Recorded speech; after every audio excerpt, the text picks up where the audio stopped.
Hello and welcome back to the channel. Today's video is going to be the beginning of my new shop build. And I'm going to show you where I'm going to put it, how big it's going to be, and what I'm going to be putting in it. As of right now, I don't have a time frame of when the shop's going to be built, but we have started the process, and hopefully within the 6 months, we'll have this thing constructed. I have a few contractors coming by today, and they're going to give me estimates on grading and concrete. I already have a building in mind, and I'll show you that in just a little bit. But first, let me show you where I'm going to put the shop. So this is the back right hand corner of my yard, and initially I didn't think that I was going to be able to put a very big shop in here. However, after staking it out, I think that we can do a 20 by 30 pretty easily. These two stakes here in the middle, don't pay any attention to those. That's basically going to be the garage door. That's going to be a 10 by 10 garage door, and that actually should be more in line with these on the outside. The reason that those are there is because the shop size that I staked out was a 20 by 25 foot. After staking it out, I realized that it wasn't going to be that close to the house as I had thought it was going to be. So now we're going to do a 20 by 30 foot shop. Now, if you can see here, these stakes are about, I'd say about 4 feet from the fence. And those stakes, probably about 6 feet from the back of the fence.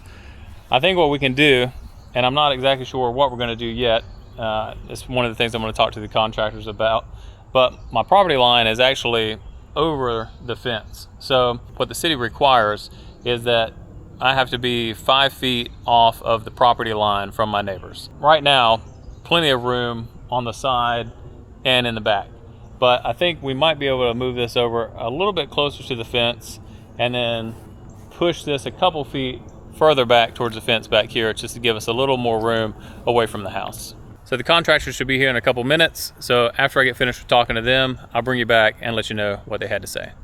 All right, guys, it's been about a week and a half since that last clip. Now, the reason I waited is because I actually got contacted by a few more contractors that wanted to come out and look at the project. So I didn't want to give you guys a partial update.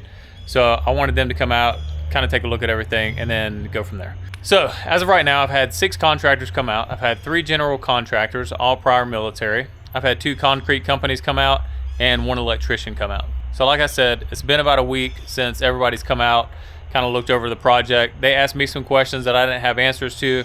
I went and did some research on it. This is the first time I've ever done anything like that.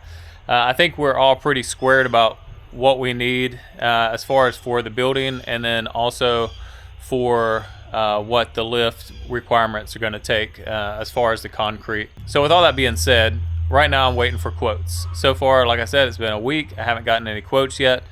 So once the quotes start coming in, I'll start talking to those contractors. We'll work out a plan and then go from there. Hopefully, within the next couple weeks, we'll have something ironed out, and then we can go ahead and start with the project. And hopefully, we have a pad sitting back here at the minimum within the next month. But right now, I want to go ahead and take you inside and show you the building that I'm considering for the shop. So I've already designed mine, but I'm going to take you through the customization process on this website and what I chose. As you can see, obviously I've already been here before, but we're not going to continue customizing. We're going to start over. Okay, so this is how it starts out. I'm going to go over here, select garage. Obviously that's what I want, so all sides are enclosed. I went with the vertical roof because it gave a 3 by 12 pitch, and in order for this garage to meet code where I live, it can be no higher than 15 feet high. So for the side walls that I got and for the pitch of the roof, I couldn't do any of these other, I couldn't do any other roof style, and I couldn't do any other pitches because it would take it over that 15 feet. So I'm going to do a 20 by 30 foot garage. We're not going to do a lean-to. We'll select some colors here. Let me know in the comments below what colors you think I should go for this garage. See what black looks like. Actually, for the trim, let's go black as well. I think that looks better. And then let's go for a dark gray. Yeah, for the side. I think that looks a little more industrial. What do you think? Let me know. The surface that we're going to put it on, we're going to do a concrete slab. And it's also going to take footings. I'm going to do 12 gauge, so that is an upgrade. They give a 20-year warranty with 12 gauge tubing. As far as the sheeting goes, I'm going to stay 29 gauge. And then this is going to be foam insulated, so that should add some structure and rigidity to the building.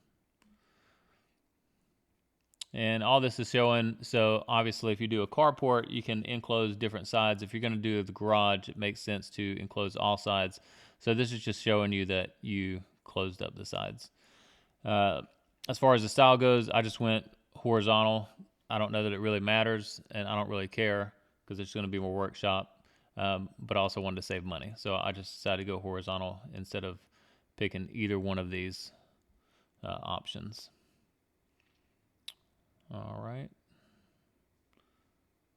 And we already selected the color, so we're going to go to doors and windows. So for the front, let me just move this here. So for the front, we're going to do one big bay door, and then we'll actually go down here and change it so we can size it up. So as I was talking about the height on the sides earlier, we're going to go 11 feet on the side. You see that change there.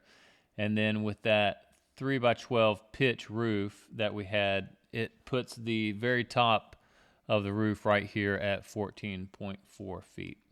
And then we are going to do a 10x10 garage door, and it is going to be centered.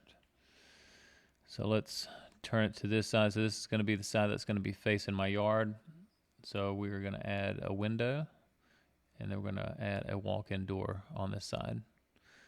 And I actually moved this back a little bit just because I'm hoping to have kind of a home gym in the back here, but we'll see. We'll see how that comes to fruition, and actually move this a little closer to the front. And you can see here where it's turning red, that indicates that there is a beam right there. So the window or door would not be able to be placed there due to that beam. So just move it here to the side. It turns green, and that should be good. So that's going to be the left side. That's going to be facing my yard. And then on this side, we're going to add 2 windows. Now, here it centered them, but once we go inside, you'll see that they actually can't be centered because there's a beam in the way. Now, you can pay an extra fee for them to frame around that, but I'm not going to. So basically, I took these 2 windows and shifted them towards the back of the garage. All right. And then we're going to go garage door color. We're going to go a light gray.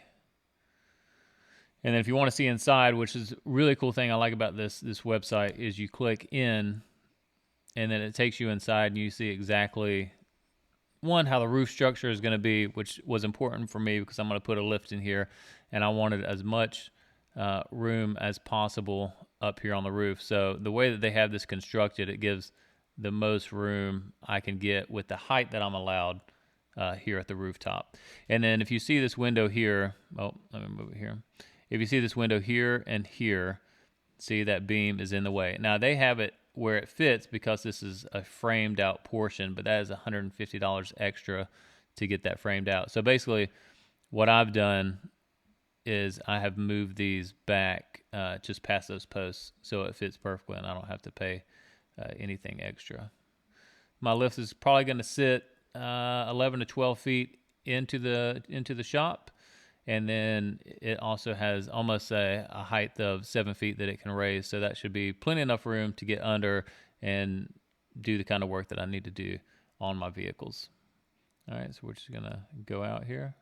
And what else? And I also added, there's a header sill that's supposed to kind of keep out wind, water, and stuff like that from the garage door. So I added that as well. So you can kind of see down here the price. This does not include taxes, and there's usually a discount associated with it. But that's pretty much going to do it. Let me know what you think about the new shop, new projects that we're going to be able to do in this. I'm really excited to kind of take some skills, not only with the Lexus, but maybe try some other vehicles and do some things that I haven't done in the past coming up in the future. All right, so that's going to conclude this video. Let me know what you think about the color scheme and the building. I think 20 by 30 is more than enough room for what I'm going to be doing here, but it also gives me more room than I have in my home garage right now for new projects and also new ventures moving forward. And make sure you subscribe to the channel so you don't miss any of the shop upgrades and build. And as always, thank you for watching.